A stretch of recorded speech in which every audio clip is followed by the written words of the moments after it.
Hallo Freunde, es ist jetzt abends, wir haben gegessen.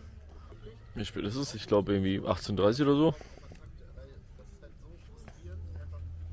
Gemütliches Feuer gemacht hier. Bei der Aussicht hier wunderschön.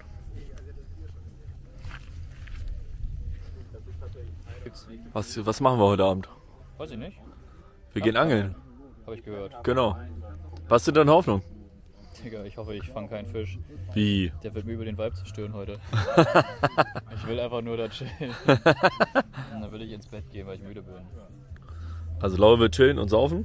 Einfach nur chillen? Ja. Ja, entspannt. Digga, eigentlich will ich mich hier nur ans Feuer setzen, weißt du? Du bist auch wirklich gefühlt im Feuer. Boah, es ist so gemütlich, Alter. Guck mal hier, boah. Junge, das ist so warm. Ja, was hast du hier eigentlich alles reingeschmissen? Aber das ist so geil. Weil man denkt einfach, es wäre Sommer. Junge. Und es ist auch Sommer.